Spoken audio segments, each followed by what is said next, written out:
रत्नागिरीच्या कातळ सड्यांवर म्हणजेच पठारांवर पसरलेली ही पांढरी चादर आहे कोकण डिपकाडी या फुलाच्या प्रजातीची. जगात केवळ कोकणात सापडणारी ही प्रजात म्हणजे इथल्या सड्यांचं वैभव. कोकणी माणसांसारखा कणखर वाटणारा जांभा दगडांचा कातळ सडा उन्हाळ्यात निपचिप पडून असतो.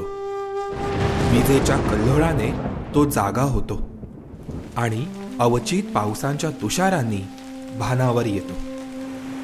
अशावेळी पावसाच्या सरी सड्यांच्या पोटात साठवलेल्या कंदवर्गीय वनस्पतींना संजीवनी देतात.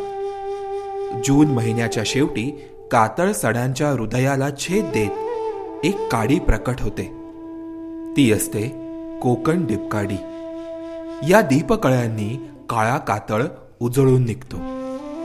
डिपकाडी जी वनस्पती आहे ती साधारणतः आपण आस्पारेगीसी फॅमिली म्हणजे शतावरी जी फॅमिली त्याच्यामध्ये तो एक जीनस आहे आणि जगामध्ये त्याच्या 43 प्रजातींचा रिपोर्ट केला गेलेला आहे आणि भारतामध्ये आजपर्यंत 12 प्रजातींचा रिपोर्ट केला गेलेला होता आणि त्याच्यामध्ये 2 व्हरायटीसुद्धा होत्या. म्हणजे 14 टॅक्सा रिपोर्ट केले गेले होतात. आणि गेल्या वर्षीच आपण गुहागरच्या नरवण ज्या एरियातनं प्लॅटोवरनं एक नवीन प्रजातीचा शोध लावला. त्याचं नाव आहे डिपकाडी जनाश्रंगे. तर अशा आता भारतामध्ये आपल्या जवळपास 15 प्रजातींचा रिपोर्ट आहे. महाराष्ट्रात डिपकाडी कुळातील 9 प्रजाती सापडतात. यातील काही प्रजाती समुद्र सपाटीपासून उंचावर असणाऱ्या सह्याद्रीच्या पठारांवर आढळतात, तर काही समुद्री सपाटीपासून कमी उंचावरील कोकणातील किनारपट्टी भागातील सड्यांवर फुलतात. महत्वाचे म्हणजे यातील काही प्रजाती या त्या भूप्रदेशाला प्रदेशनिष्ठ आहेत. उदाहरणार्थ रॉक डिपकाडी ही प्रजात केवळ मुंबईतील संजय गांधी राष्ट्रीय उद्यानात असणाऱ्या कान्हेरी लेण्यांच्या पठारांवर सापडते. तर डिपकाडी उर्सुले ही प्रजात फक्त सातारा, रत्नागिरी आणि कोल्हापूरच्या काही भागातील उंच पठारांवर आढळते. पर्यावरणीय परिसंस्थेबरोबर स्थानिक समाज जीवनातही या वनस्पतीचा उपयोग होतो. डिपकाडीचे बल्ब हे ज्या वेळेला दुष्काळ पडतो त्यावेळेला ते बल्ब गोळा करून खाल्ले जातात आणि राजस्थान किंवा जो डेझर्ट एरिया आहे त्यामध्ये हे अन्न म्हणून वापरलं जातं. तसंच आपल्याकडे डिपकाडी मायनर, डिपकाडी मॉन्टॅना आहे.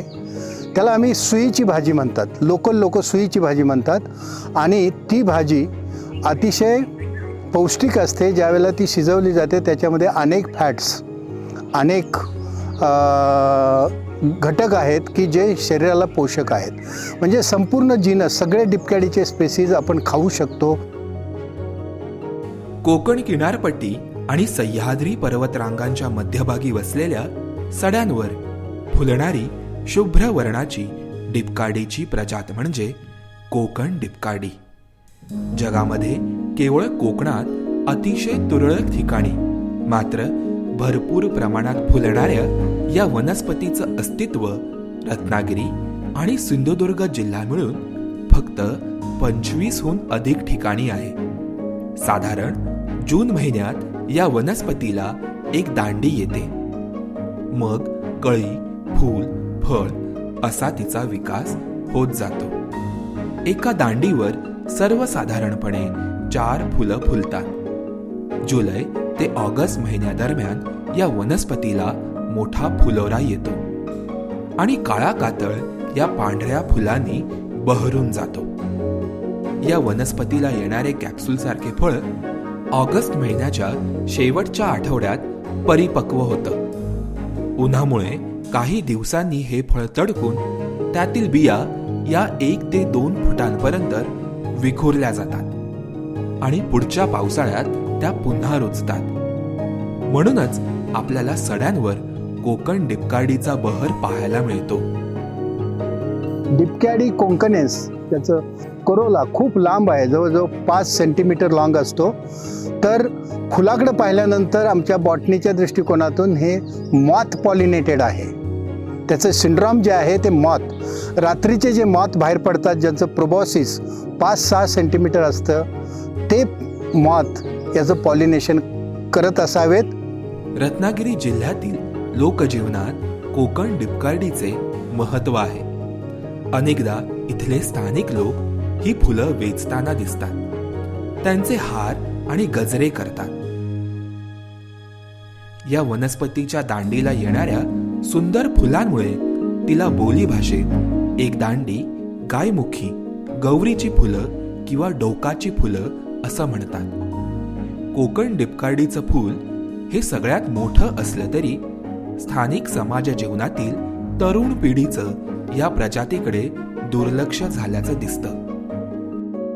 आत्ताची जी तरुण ते प्रौढ पिढी आहे, यांना याबद्दल तशी काहीच माहिती नाही आहे. कारण ते जे एक असोसिएशन होतं, तो जो एक सहसंबंध होता निसर्ग आणि माणूस यांचा, हा बऱ्यापैकी असा कुठेतरी तुटलेला दिसतो. त्याच्यामुळे या वनस्पतीचं नाव काय, याचे उपयोग काय, असं जर का या पिढीतल्या लोकांना विचारलं तर फार काही आपल्याला माहिती त्यांच्याकडून मिळत नाही. व्हेअरॅज पुढची जी पिढी आहे, एक लहान मुलं आणि महाविद्यालयीन विद्यार्थी, यांच्यामध्ये पुन्हा हा सहसंबंध आणि याच्याबद्दलची उत्सुकता, याच्याबद्दलची माहिती मिळवण्याची उत्सुकता वाढलेली दिसते. कारण कुठेतरी सायंटिफिक पद्धतीने, शास्त्रीय पद्धतीने याचा अभ्यास आणि समाज माध्यमांमधनं त्याचा प्रचार प्रसार पुन्हा सुरू झाल्यामुळे पुन्हा आता तो संबंध कुठेतरी जोडला जातोय, ही स्वागतार्ह गोष्ट आहे. कोकण डिपकार्डीशी साधर्म्य असणाऱ्या अजून 2 नव्या प्रजाती दरम्यानच्या काळात पश्चिम किनारपट्टी लगतच्या सड्यांवरून शोधण्यात आल्या. त्या म्हणजे डिपकार्डी गोविन्सी आणि डिपकार्डी जनये श्रीरंगी.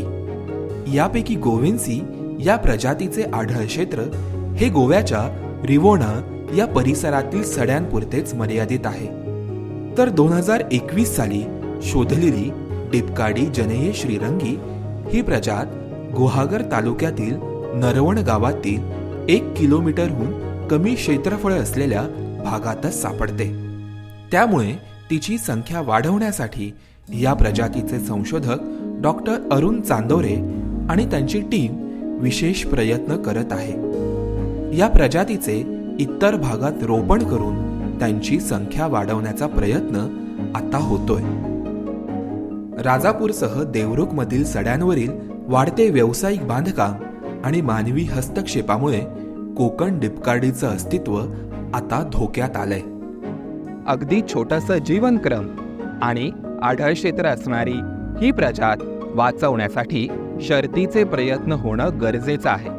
नाहीतर जगात फक्त कोकणात 2 महिन्यांसाठी फुलणाऱ्या या दुर्मिळ प्रजातीला आपल्याला मुकावं लागेल. तुम्हाला आमचा हा व्हिडिओ कसा वाटला आम्हाला नक्की कळवा. धन्यवाद.